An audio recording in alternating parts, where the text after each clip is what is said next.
পাওয়াটা স্বামীর যেমন সৌভাগ্যের ব্যাপার, ঠিক তেমনি ভালো স্বামী পাওয়াটাও মেয়েদের অনেক সৌভাগ্যের ব্যাপার।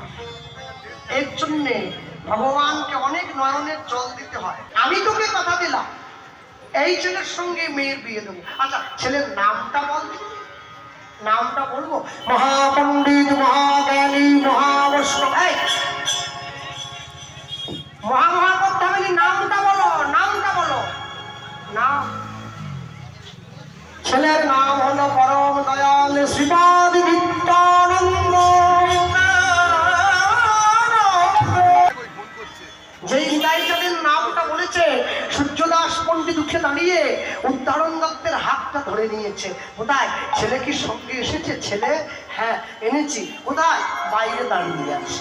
জানো তো প্রভু, আমার মেয়ের অনেক বড় সৌভাগ্য, তাই সে আজকে তোমায় নিজের স্বামী হিসাবে পাবে। ভালো স্ত্রী পাওয়াটা স্বামীর যেমন সৌভাগ্যের ব্যাপার, ঠিক তেমনি ভালো স্বামী পাওয়াটাও মেয়েদের অনেক সৌভাগ্যের ব্যাপার।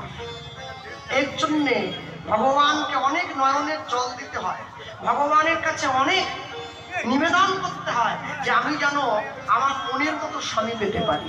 কেন বলুন তো?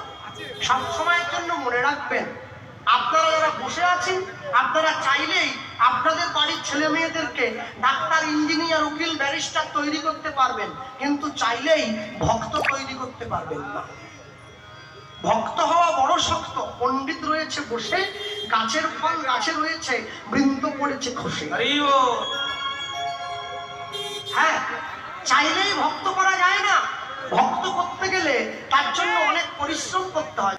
আমার মেয়ের অনেক সৌভাগ্য, তোমায় পাবে নিজের স্বামী হিসাবে। মনে রাখবেন, যে সমস্ত মায়েরা বসে আছে, হ্যাঁ, একই সিঁদুর সবাই পরে, কপাল গুনে চকচক করে।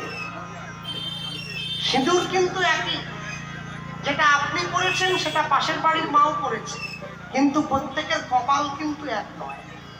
হ্যাঁ, চিরদিন কাহারও সমান নহি যায়, আজকে যে রাজা ধীরাজ, কাল সে ভিক্ষা চায়। ভক্তমন্ডলী, ভক্তিমতী মায়ের, কেন কথাটা বললাম?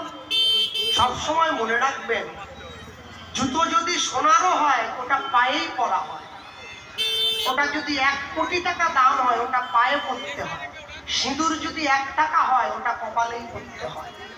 মদ যদি 1 লক্ষ টাকাও দাম হয় ওটা বাঁশবনে গিয়েই খেতে হয়। দুধ যদি 10 টাকা কিলো হয় ওটা সবার সঙ্গে বসে খাওয়া যায়। হরি বল, হরি বল। এটাই হচ্ছে মদের সঙ্গে দুধের তফাৎ। খারাপটা যতই চকচক করুক, ভালোটাকে কোনদিন ছাপিয়ে যেতে পারবে না।